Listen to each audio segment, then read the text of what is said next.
Salmo 51, 17. Todos acharam? As crianças podem subir, né? Já estão chamando aqui, fazendo um chamado para elas, todas podem subir. Diz assim a palavra do Senhor. Sacrifício agradável a Deus é espírito quebrantado, coração quebrantado e contrito. Não o desprezará, ó Deus. Oremos. Pai, em nome do Senhor Jesus, eu peço, Pai, para que o Senhor fale conosco através da sua palavra. A sua palavra que é boa, perfeita e agradável, que nós possamos ouvir a sua voz, Pai. Toque nos nossos corações e que nós possamos, Pai, ser transformado, Pai, por tudo que o Senhor tem preparado nesta noite para nós através da sua palavra. Fale conosco, é o nosso pedido em nome de Jesus. Amém. Irmãos, eu estava vendo as notícias dessa semana e é interessante que começaram os preparativos, não só os preparativos, mas começaram as comemorações a respeito, eu não vou chamar de comemoração, vou chamar de festividades do carnaval. Ou seja, se você for olhar por aí, você vai ver aí uma série de bloquinhos já acontecendo em uma série de lugares, né? Seja fora de São Paulo, seja aqui em São Paulo, já começaram agora em fevereiro. O carnaval é só lá em março. Um mês antes o pessoal já está não aquecendo, mas já está ali dentro dessas festividades do carnaval.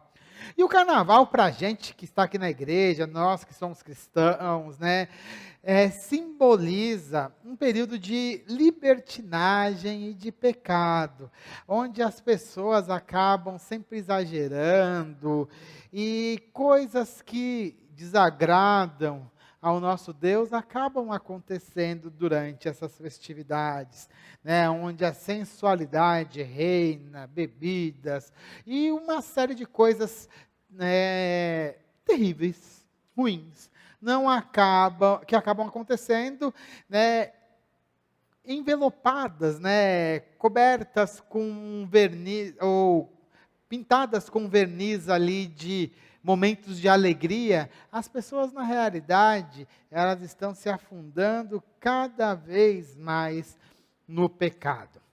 Mas só que quando eu olho e falo sobre o pecado, eu vejo que o pecado, ele não somente ele está fortemente e acontece muito fora da igreja.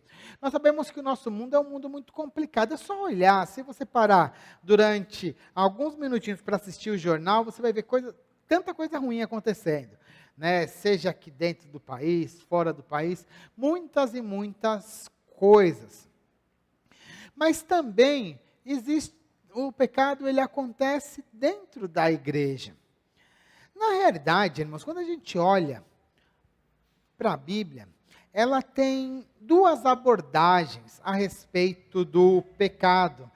E isso é uma coisa bem interessante da gente notar. A primeira abordagem, ela está geral para toda a humanidade, onde nós vemos que toda a humanidade está no pecado. E a solução para esse pecado é que as pessoas sejam redimidas através do sangue do Cordeiro. Essa é a primeira abordagem a respeito do pecado, que é uma abordagem salvífica, onde as pessoas precisam ser salvas, transformadas, e a partir daí elas serão libertas do poder do pecado. Então é o que a gente ora para essas pessoas que às vezes estão aí no mundão. Por outro lado, existe um outro viés que a Bíblia fala do pecado. E isso aí já é um viés para os cristãos. Onde os cristãos eles são chamados a voltarem para uma nova justiça na fé. Para serem servos de Deus e não serem servos do pecado. Os cristãos, eles são chamados para viverem e andarem no Espírito. Eles são chamados a viverem ou andarem em Cristo. Então tem essas duas abordagens. Uma abordagem mais salvífica, né? Você vai ser liberto do pecado, do poder do pecado. E uma outra abordagem para a igreja, onde nós somos chamados a viver uma vida santa. Onde nós somos chamados a viver uma vida que agrada a Deus. Nós somos chamados a viver de acordo com o conselho do Espírito. Paulo chama isso lá em Gálatas de viver no Espírito. Ou em Gálatas ele também fala de andar no Espírito. Mas nós sabemos que nós, como cristãos, nós estamos no mundo. Nós somos pessoas do nosso tempo. E as coisas que acontecem fora da igreja e no mundo que nós vivemos, nos influenciam diretamente. É somente ver, né? Eu vou falar uma coisa geral aqui, genérica. As roupas que a gente veste. A gente não veste uma roupa do século XIX. Nós vestimos uma roupa aqui, né, do século XXI. Por quê? Porque nós estamos no nosso tempo. Então, as coisas que acontecem no mundo acabam também influenciando a igreja, e até mesmo na forma que ela se porta, na forma que ela fala. E uma coisa ruim é que, às vezes, também nós normalizamos alguns comportamentos que são pecaminosos do mundo dentro da igreja. Achamos que as coisas são normais. E, na realidade, essas coisas não são normais. Porque nós não devemos nos pautar pelo que acontece no mundo. Porque, no final das contas, nós não somos tão maus quanto as pessoas que estão no mundo. Porque as pessoas fazem coisas terríveis. Às vezes, a gente só é um pouquinho ruim. Mas as coisas das pessoas lá no mundo são bem ruins. Mas a gente tem que entender que nós temos um padrão ético, um padrão que é totalmente diferente do mundo. E esse padrão, ele está descrito ali na Bíblia. E é a partir da Bíblia que nós devemos nos pautar, não por um padrão que acontece no mundo. A igreja, ela tem que viver de acordo com os princípios que estão na Bíblia. E hoje eu gostaria de falar um pouquinho, eu já falei um pouquinho na última mensagem que eu trouxe, que eu falei um pouquinho sobre santidade, mas hoje eu também gostaria de falar um pouquinho sobre o pecado, que nós também podemos estar no pecado, e as consequências do pecado. E o pecado pode acontecer, sim, conosco que estamos aqui na igreja. Nós podemos também continuar tendo uma atitude, uma vida embrenhada, né? Uma vida que acaba manifestando muitos e muitos pecados. E para dar um exemplo disso, eu trouxe a história de Davi. O rei Davi, aquele rei maravilhoso, que a gente sempre fala dele, né? Olha o Davi, quando ele era jovem, como ele matou Golias, como Deus falava com ele, como que Deus escutava as orações dele, como que ele fazia e acontecia. Ele que foi ungido rei de Israel. Mas em um determinado momento, Davi pisou no tomate. E pisou feio, cometeu um pecado terrível, e a Bíblia, ela traz isso em detalhes, lá em 2 Samuel, capítulo 11, 12, e o resultado disso tudo também está lá no Salmo 51, então o Salmo 51, ele está muito ligado com o que aconteceu na vida de Davi neste período. Nós não estamos mais falando de Davi, um adolescente que venceu do Golias, nem estamos mais falando de Davi, que era um general do rei Saul. Nós estamos falando agora de Davi, um rei, agora já maduro, um rei que está ali em Jerusalém, e ele acaba cometendo um grande pecado. E a partir do que aconteceu com Davi, eu gostaria de retirar 4 lições para a nossa vida, só apenas 4, daria para tirar mais, daria para a gente falar muito mais, mas eu gostaria de ir direto ao ponto e trazer 4 lições para nós nesta noite, que eu creio que nós podemos aplicar nas nossas vidas. Então, eu gostaria que você abrisse sua Bíblia lá em 2 Samuel, capítulo 11, gostaria de começar lendo do versículo 1 até o versículo 5, olha só o que diz: decorrido um ano, no tempo em que os reis costumam sair para a guerra, Davi enviou Joabe, seus oficiais e todo Israel. Eles destruíram os filhos de Amon e sitiaram a cidade de Rabá, mas Davi ficou em Jerusalém. Uma tarde, Davi se levantou do seu leito, andava passeando no terraço do palácio real. Dali viu uma mulher que estava tomando banho. Ela era muito bonita. Davi mandou perguntar quem era. Disseram-lhe: é Batseba, filha de Eliã e mulher de Urias, o heteu. Então Davi mandou os mensageiros que a trouxessem. Ela veio e ele se deitou com ela. Ora, Batseba tinha acabado de se purificar da impureza da menstruação. Depois ela voltou para casa.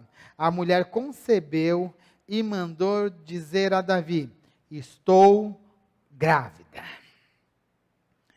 Irmãos, a primeira lição, olha só que coisa terrível que aconteceu aqui. Davi, aquele rei que a gente tanto admira, ele está num momento totalmente insano da vida dele. Olha a situação. Você tem ali, Davi, os reis, tem uma época do ano onde não tinha colheita, onde os reis saíam para a batalha. Davi, ele saiu para a batalha? Não. Ele ficou em Jerusalém. Ele mandou o exército para a batalha e ele ficou em Jerusalém. Até porque a batalha não estava tão longe assim de Jerusalém, ele acabou ficando ali em Jerusalém. E ele está ali um dia, olhando, caminhando na parte de cima da sua casa, e ele vê ali uma mulher tomando banho. A primeira coisa que a gente tem que entender é que esse tomar banho aqui, irmãos, não é que a Batseba estava ali fazendo um momento de topless, um momento praia ali em Jerusalém. Não, não é isso que está acontecendo, não. Batseba nem sequer estava nua ali, ela estava vestida. Sabe o que estava acontecendo ali? De acordo com a lei, a mulher, depois da menstruação, ela precisava se purificar. Então, ela ia até um tanque que ficava próximo do templo para se lavar com água, para depois ela poder entregar o seu sacrifício, fazer as suas orações, chegar até ao templo e adorar a Deus. Então, quando Batseba está ali se lavando, o que está acontecendo é que ela está num ato religioso de purificação. Então ela está vestida, né? Ela está ali entrando no tanque para se lavar, para se purificar e depois ela ir para o templo. Lembra que eu já falei para vocês, né, já expliquei em algumas pregações anteriores, que a questão da impureza cerimonial era muito comum. As pessoas, por vários motivos, de acordo com a lei, você ficava impuro cerimonialmente. Mas só que quando você ia para o templo, você tinha que se lavar. E era isso que Batseba estava fazendo. Batseba não estava tomando banho. Ali, não, estou lá me lavando, né? Está lá com chuveiro, jogando água. Não é isso, não. Ela estava no momento de purificação. Ela está no momento religioso, se preparando para adorar o seu Deus. E o que acontece com Davi? Davi, ele está lá de cima. Olha as pessoas que estão se purificando, que não é só a Batseba que está ali, deve ter outras pessoas.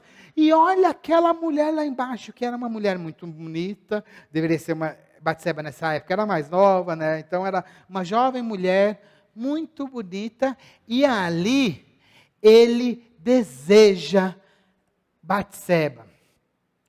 Irmãos, sabe qual que é o pior de tudo ali? Davi, nessa época, ele já tinha 7 esposas nomeadas. 7 esposas. Então ele está olhando para outra mulher e desejar Batseba, não era por falta de mulher. Ele tinha 7 esposas e poderia ter mais concubinas, mas que a gente sabe o nome, eu vou até falar o nome delas. A primeira era Mical, que era filha de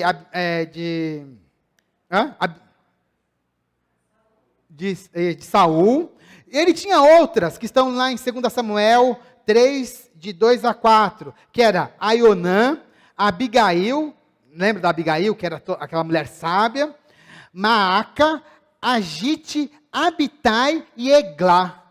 Ele tinha 7 mulheres, e ainda foi desejar uma outra, uma oitava, uma mulher casada. Davi, na sua loucura, deseja uma mulher casada, tendo 7 mulheres na sua casa, ali no seu palácio, 7 mulheres. Quando eu olho para essa situação, sabe o que eu entendo, irmãos? Quando eu falo do pecado, é que o coração do homem, ele é insaciável. O coração das pessoas é insaciável. Por mais que você tenha, você sempre vai querer mais. Por mais que você deseje, você sempre vai desejar mais. Porque não há limites para a cobiça humana. Então, aí você fala assim, eu desejo um carro. Não, mas na hora que eu tiver dinheiro, eu vou estar tranquilo. Não. Se você deseja um carro, daqui a pouco você quer outro, você quer um melhor, isso nunca cessa. No caso de Davi, você deseja uma mulher, daqui a pouco vai desejar outra, isso nunca vai cessar. A cobiça, ela nunca cessa. E no caso de Davi, é um negócio absurdo. Absurdo. Por que é absurdo? Tão absurdo assim. Além dele ter cobiçado uma mulher que estava num ato. Irmãos, entende isso? Só para você. Eu vou fazer uma comparação. É como se uma pessoa estivesse descendo no batismo, na água do batismo, uma pessoa olhar ali e desejar aquela mulher que está ali, ó. Era isso que Davi fez. É uma pessoa está ali num banho ritual da religião, está vestido, está adorando a Deus, e a outra pessoa que está ali olhando, está desejando a pessoa. Vocês entendem a doideira que foi a cabeça de Davi nesse momento? E esse ato de Davi, quando a gente olha nessa perspectiva, traz uma repulsa terrível. Aí ele pergunta, quem que é aquela mulher? Aí eles falam quem que era o pai. Ele provavelmente deveria conhecer o pai, porque falam quem é o pai da mulher. E depois falam, olha, ela também é mulher de Urias. Urias, ele foi listado entre os maiores guerreiros de Davi. Era um homem que era um grande guerreiro. Era um homem bom ali, era um homem fiel ali ao rei. E a gente vai ver, inclusive, essa fidelidade de Urias mais para frente. Ele sabe, as pessoas contam para ele, olha, essa mulher é casada. Porque se ele fosse o rei e visse uma mulher que fosse solteira, ele poderia até se casar com mais uma. Mas ele tem uma mulher casada.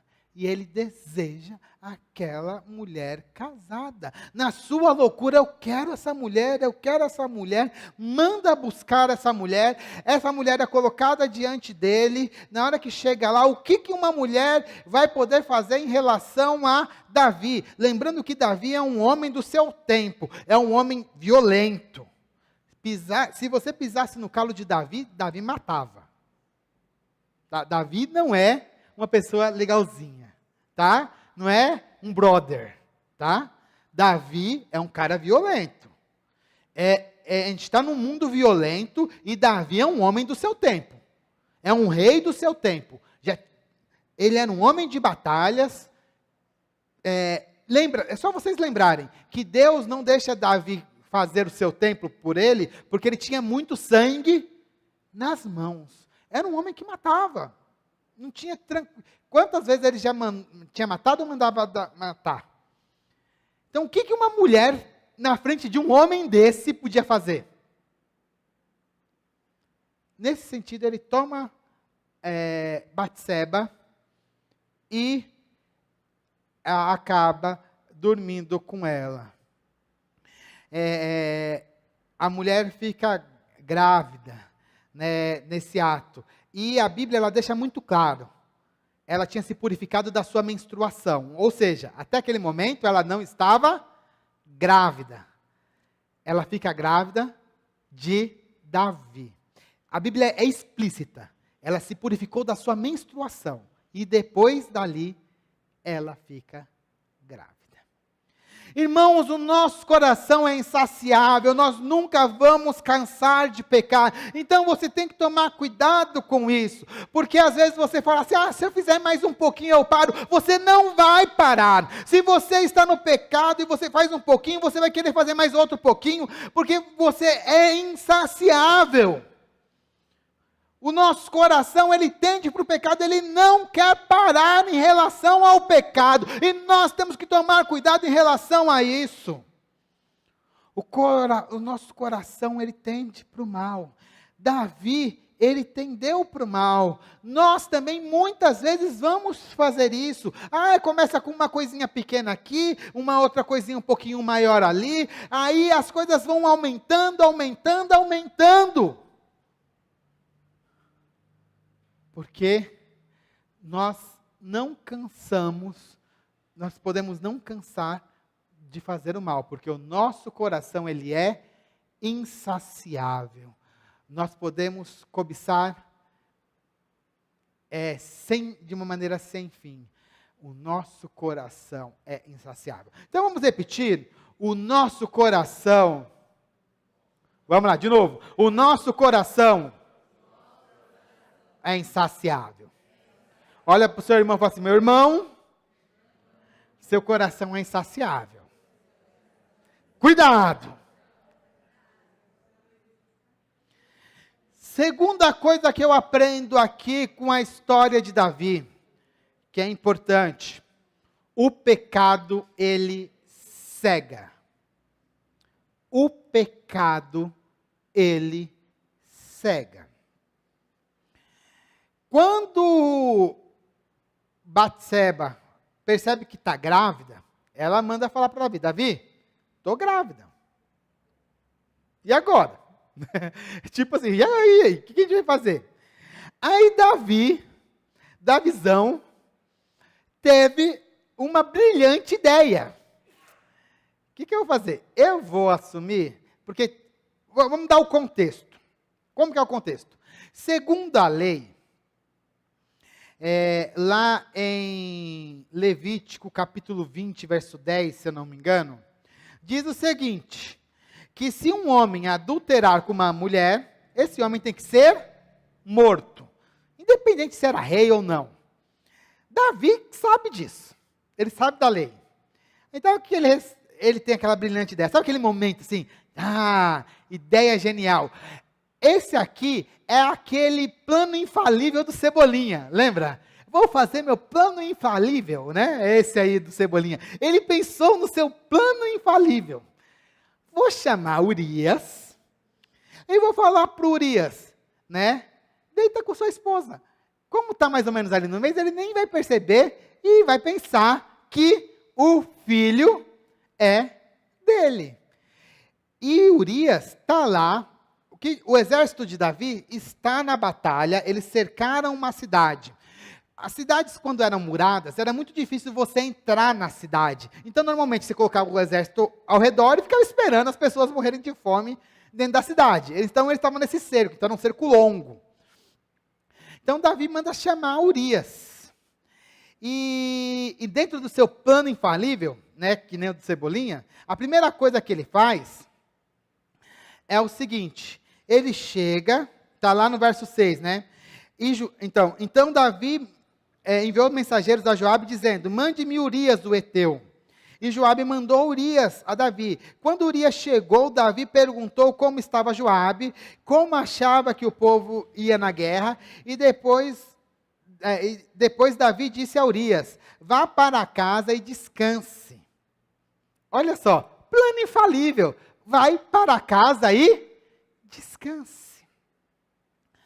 Mal sabia Davi, ou ele sabia, ou ele tinha esquecido, que lá em Deuteronômio, capítulo 23, diz que, Deuteronômio 23, de 9 a 14, diz que quando o exército de Israel estivesse na batalha, eles deveriam, de toda maneira, evitar serem contaminados, ou fazer alguma coisa que os deixassem impuros.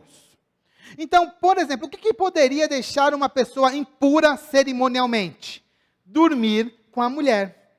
Se você dorme com a mulher, você ficaria impuro cerimonialmente. Então, um soldado que estava em batalha, ele não iria dormir com a sua mulher. Isso é bem interessante, porque mostra que Urias, ele não era somente fiel a Davi, ele também era fiel a Deus. Isso que me deixa mais revoltado na hora que eu vou vendo esses detalhes. Vamos ler esse texto só para vocês verem, ó. Lá em Deuteronômio 9, né? Deuteronômio 23, só para vocês verem o que poderia estar passando ali na cabeça de Urias. Deuteronômio 23, 9. Olha só o que diz.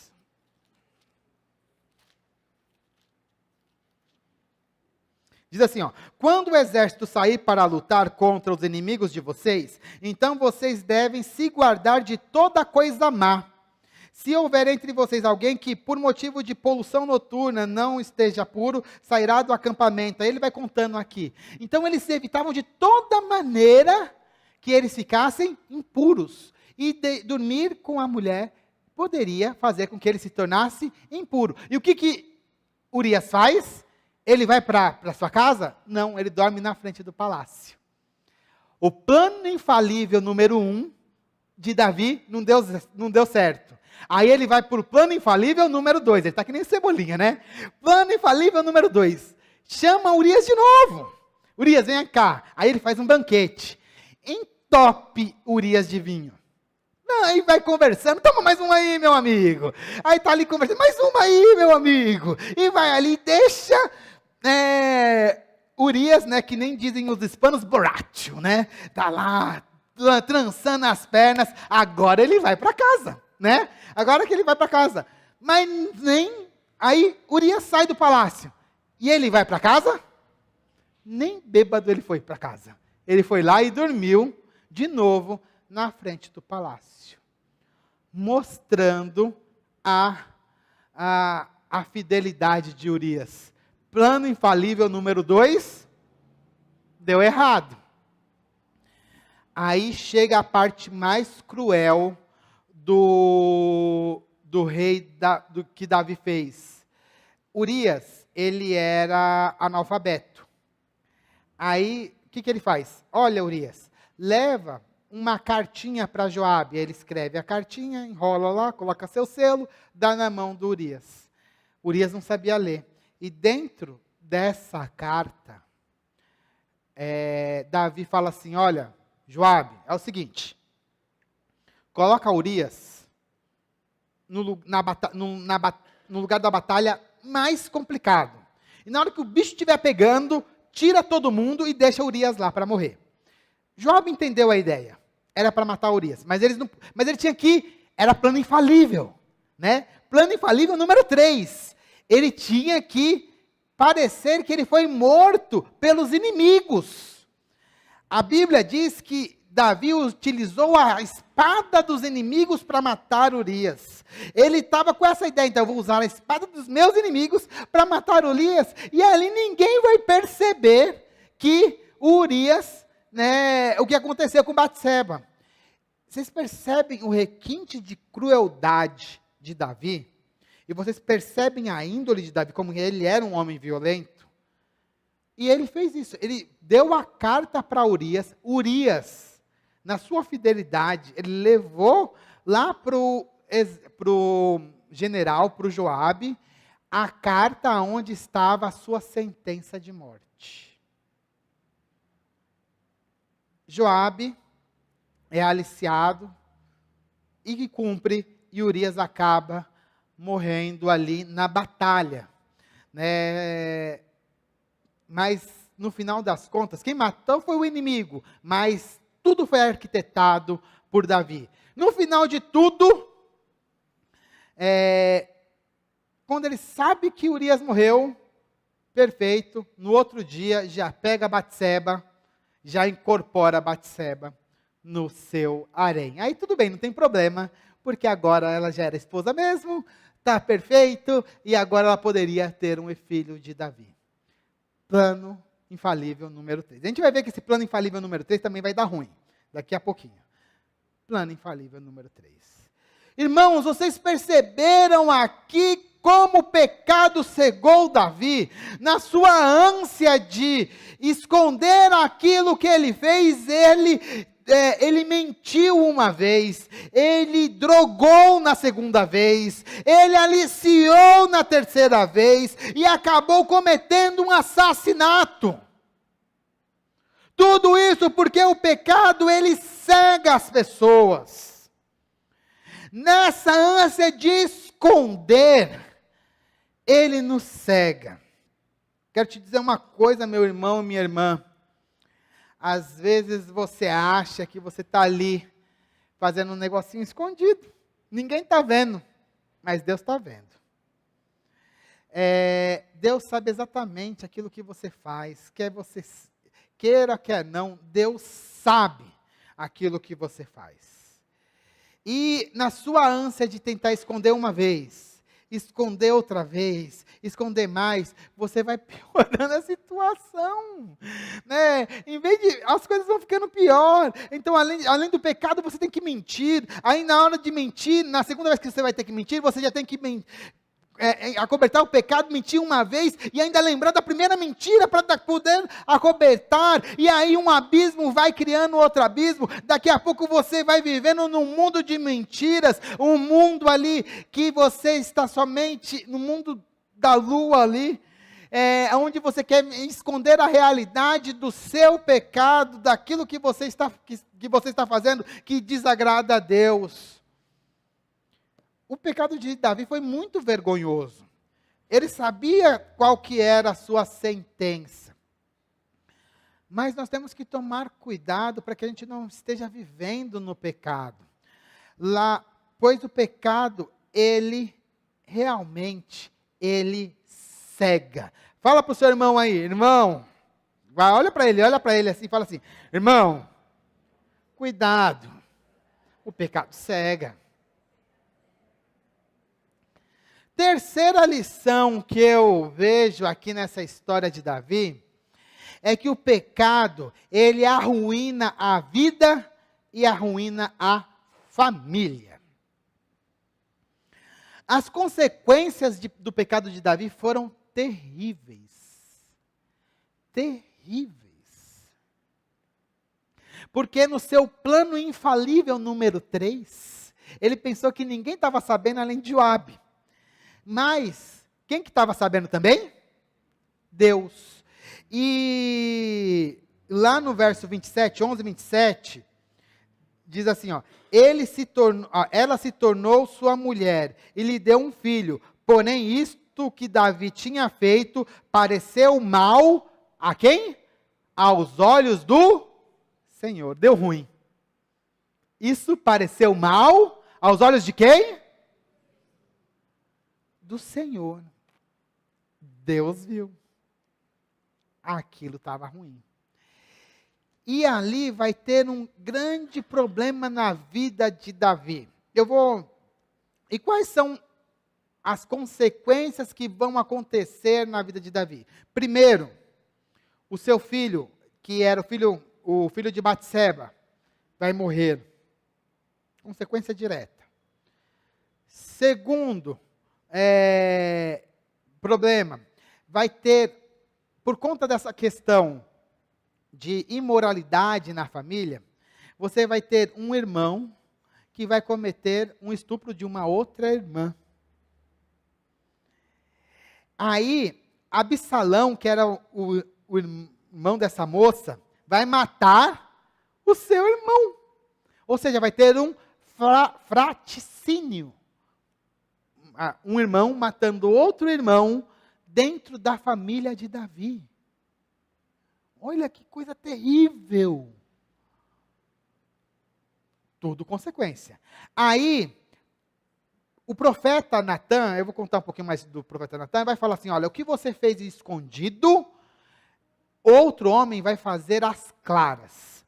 Absalão vai pegar as mulheres, todas as concubinas de Davi, vai fazer uma tenda no meio de Jerusalém e vai dormir com todas, para humilhar o seu pai.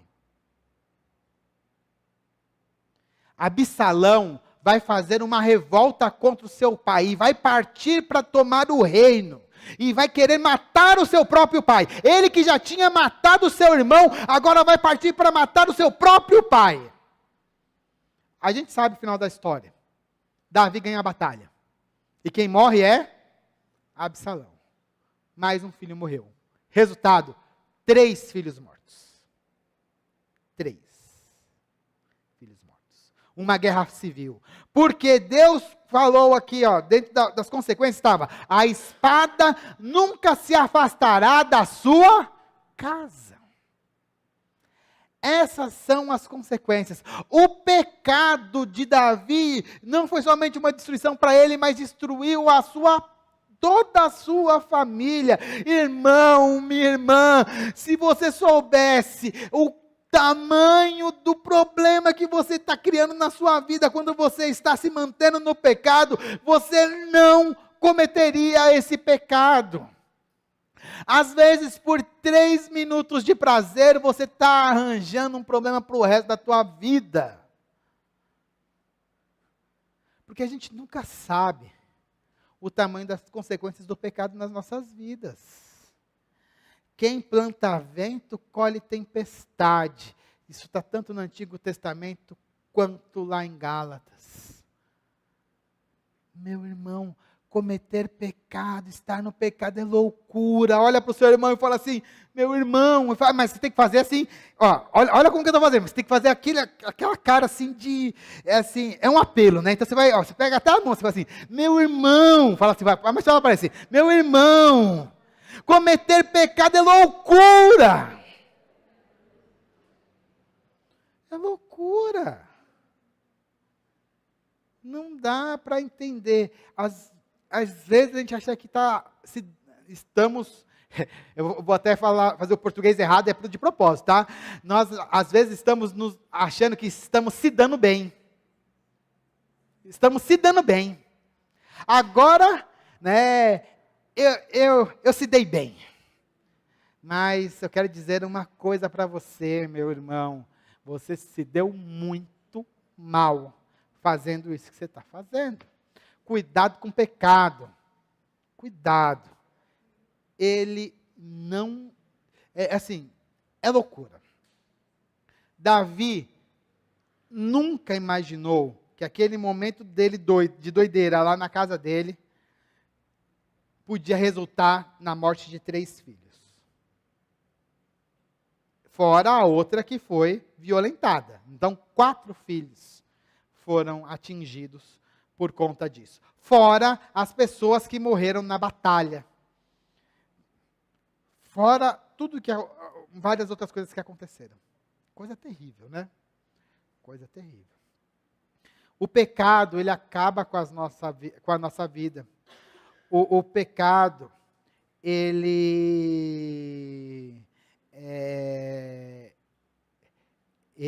vai realmente causar uma grande bagunça. Outra forma que a Bíblia trata o pecado, ela fala de viver na carne. Viver na carne é também uma forma de falar que você está vivendo com algum pecado, ou fora da orientação do Espírito. E quando nós estamos vivendo na carne, a Bíblia diz que as obras da carne são, isso está lá em Gálatas 5,19. Ora, as obras da carne são conhecidas e são imoralidade sexual, impureza, libertinagem, idolatria, feitiçarias, inimizades, rixas, ciúmes, iras, discórdias, divisões, facções, invejas, bebedeiras, orgias e coisas semelhantes a estas. Declaro a vocês, como antes já os preveni, que os que praticam tais coisas não herdarão o reino de Deus. Por que eu trouxe esse texto aqui? Eu queria trazer uma coisa que é a questão do fato. Você pode falar assim, mas eu não estou, está tudo tranquilo comigo, né? A minha vida está boa, né? Eu não faço coisa tão ruim assim não, pastor. Agora, eu queria que você fizesse uma análise da sua vida através de Gálatas capítulo 5, 19. Olha para a sua vida se você tem imoralidade sexual, libertinagem, inimizades se estão acontecendo na sua casa, rixas, ciúmes. Vai olhando, isso está acontecendo na sua vida? Iras, divisões, invejas, né? Aqui tem coisas piores, orgias. Se isso estiver acontecendo na sua casa, na sua vida, você fala assim, nossa, eu estou numa casa que está tudo complicado. Não, é só briga, é só quebra-pau. Isso indica que você está vivendo na carne. Se você está vivendo na carne, quer dizer que você está vivendo, vamos fazer um exercício de lógica, fora da orientação do Espírito. E se você está vivendo fora da orientação do Espírito, você está vivendo em pecado. Então, os fatos que acontecem na sua vida vão mostrar muito aquilo que está acontecendo com você. Ontem eu fui pregar na casa do Joe, até estava falando um pouquinho sobre isso. Porque às vezes a gente tem problemas fora da nossa casa, problemas externos. Mas quando nós estamos no Espírito, o nosso lar é um lar de amor, paz e alegria, que é o fruto do Espírito. Se nós não estamos vivendo em amor, paz e alegria, é bem possível que a gente esteja vivendo na carne. E quando nós estamos vivendo na carne, é que nós estamos vivendo fora da vontade de Deus. Estamos vivendo convivendo com o pecado. O diagnóstico é duro, né? Diagnóstico complicado. Irmãos, se estamos vivendo na carne, se o pecado reina na nossa vida, isso vai transparecer em outras áreas da nossa vida. Você pode teimar, você pode ter o coração duro, mas olha para você, olha o que você está vivendo. Aí você me fala, como que está? As atitudes são mais importantes do que palavras. Não depende do que você fala. Olhe para a sua vida e os impactos das suas atitudes em você e na sua família. Talvez esteja uma confusão danada na tua casa e você é o camarada que faz, ou você é a camarada que causa o problema e traz as dissensões e as discórdias. Cuidado. Então, lembre-se, o pecado, ele causa muitos problemas para você e também destrói famílias. Fala para o seu irmão isso. Irmão, fala para ele, irmão, O pecado traz muitos problemas para você.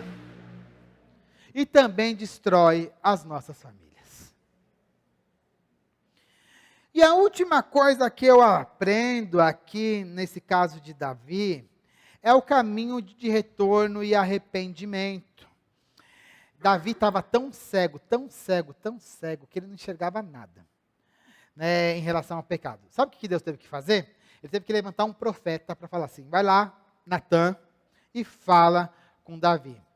Natã, que era um homem respeitado por Davi, inclusive, vai lá e fala com o rei, né? Começa contando uma historinha. Olha, rei, eu quero contar uma historinha para você. Nós temos aqui um homem rico que tem tem muito gado, tem muitos animais. E do outro lado, tem um homem que só tem um cordeirinho. Pegou ali Davi naquela parte sentimental, né? Davi tinha cuidado de cordeiros, não é? Ele só tem desse cordeirinho, ele cuida desse cordeirinho como se fosse um pet, né? Então ele pega, dorme abraçado, sabe aquela coisa de dorme abraçado, colocou um nomezinho carinhoso, fazia uma chuquinha na cabeça, abraçava, dava banho, né? Não deixava nem dormir fora de casa, coitado, dormia na cama dele, né? Ele cuidava assim. Aí vem uma pessoa lá do estrangeiro, né, na casa do homem rico. Aí o homem rico não quer fazer um almoço, né, quer fazer um churrasco, mas ele não quer usar do seu gado. Aí ele vai lá, que ele é poderoso, pega o animal daquele outro homem que é pobre, e vai lá, mata e faz o churrasco. Na hora que faz isso, Davi levanta, não, isso não pode acontecer, né? Não, isso aí é impossível, não admito que aconteça uma coisa desse tipo. Esse homem deve ser morto e ainda restituir 4 vezes o preço desse animal. Aí Natã dá aquele sorrisinho para ele.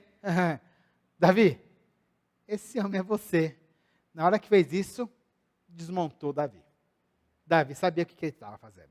E Deus é bem direto. Fala assim, Davi, eu te dei riqueza, te dei um monte de mulheres, e ainda você vai atrás de outra. Que é isso? Loucura. Loucura. Né? Aí por conta disso, vai acontecer uma série de coisas que eu já detalhei aqui para vocês. Ele ia ter a questão problemas com guerras, o seu pecado ia ser falado para todas as pessoas, até hoje. Nós estamos aqui há mais ou menos 4.000 anos, e estamos contando o pecado de Davi, de tão claro que ficou lá. E ali, Deus foi direto, falou, olha Davi, esse aqui é o seu pecado. Na hora que Natã fala isso para ele, lá no capítulo 13, no verso... capítulo 12, lá no verso 13, Davi diz assim, então Davi disse a Natã, pequei contra o Senhor. Ele reconhece seu pecado, e ele pede perdão. E aí Natã respondeu para ele, também o Senhor perdoou o seu pecado, ele se arrependeu, e Deus perdoou. Você não morrerá. Porque se não fosse se Deus não tivesse perdoado, qual que era a sentença de Davi? A morte. Como está lá em Levítico 20:10. Ele deveria morrer. Mas Deus perdoou. Aí a gente aprende que o nosso Deus, ele não tem prazer no sofrimento de ninguém. Deus, ele é um Deus perdoador. Deus, ele quer alcançar as pessoas com a sua misericórdia. As consequências do pecado ainda iam permanecer, mas Davi está perdoado. E aquele pecado doeu tanto no coração de Davi, que depois daquela conversa com Natã, Davi escreveu uma música, escreveu uma poesia que está detalhada lá no Salmo 51, você depois pode ler lá, é um dos salmos mais lindos da Bíblia, mostrando justamente esse momento, onde Davi, entendido por Natã, e reconheceu o seu pecado. Irmãos, eu quero te dizer uma coisa, essa mensagem aqui é para te alertar, para que você largue o pecado. para que você largue as coisas que você está fazendo que desagradam a Deus. Não adianta você vir para a igreja, assistir pela internet, se você ainda continua vivendo o pecado. Nós não devemos viver o pecado. Nós não devemos viver de acordo com os padrões mundanos. Eu comecei falando do carnaval, da libertinagem. Nós não devemos viver desta maneira. E lembrando que quando nós estamos falando dessa libertinagem, tem muita questão de sexo fora do casamento, pessoas, né, que juntam em vez de casar, o que mais, né? Namoros totalmente desregrados, isso falando da parte sexual, porque aqui está falando muito da questão sexual. Homens traindo a mulher, mulher traindo seus esposos, tudo isso, né? E lembrando que isso está tudo ligado com a questão do desejo sexual. Davi, na sua loucura, um camarada que tinha 7 esposas, ele resolveu ainda cometer adultério. E nós hoje vivemos num mundo muito mais sexualizado, muito mais complicado, muitas imagens, e as pessoas tentam trazer isso para a gente e normalizar. Mas nós devemos dizer não. Nós devemos falar basta. Nós devemos viver de acordo com o Espírito. E de acordo com a orientação que Deus nos dá através da sua palavra. É isso que nós devemos buscar. Então, por isso, largue a loucura, largue o pecado, volte para Deus. Para finalizar esta mensagem, eu gostaria de ler alguns trechinhos do Salmo 51, e que essa seja a sua oração. Lá no verso 1 diz assim: compadece-te de mim, ó Deus, segundo a tua benignidade, e segundo a multidão das tuas misericórdias, apaga as minhas transgressões, lava-me completamente da minha iniquidade, purifica-me do meu pecado, pois eu conheço as minhas transgressões, e o meu pecado está sempre diante de mim. Pequei contra ti somente, e fiz o que era mal aos teus olhos, de maneira que serás tido por justo no teu falar e puro no teu julgar. E lá no verso 16, Davi diz assim: pois não te agradas de sacrifícios, do contrário, eu os ofereceria, e não tens prazer em holocaustos. Sacrifício agradável a Deus é espírito quebrantado, coração quebrantado e contrito. Não o desprezará, ó Deus. Que essa seja a sua oração esta noite e que você possa voltar para os caminhos do Senhor. Vamos nos levantar e vamos orar. Amém. Pai, em nome do Senhor Jesus, quero entrar na sua presença e pedir misericórdia sobre as nossas vidas. Senhor, muitas vezes temos vivido de uma maneira que desagrada ao Senhor continuamente, temos coberto o nosso pecado, temos, Pai, mentido, Pai, estamos vivendo de uma maneira, Pai, falsa, mas agora nós queremos quebrar isso na nossa vida, em nome do Senhor Jesus. Pai, nos perdoe os pecados, nos perdoe as falsidades, Pai, as imoralidades, e nos ajude, Pai, em nome do Senhor, a viver uma vida, Pai, que agrada ao Senhor. Pai, que esse alerta toque nos nossos corações e nos desperte para que nós possamos voltar ao Senhor. Nós queremos sair da loucura do pecado. Pecado é loucura. Mas o caminho do Senhor é um caminho de paz, alegria e vida. Senhor, nos ajude a voltar para os seus caminhos. Nós precisamos de Ti, Pai. Nos ajude, meu Deus, é o que eu te peço. Em nome do Senhor Jesus, nós oramos. Amém e amém.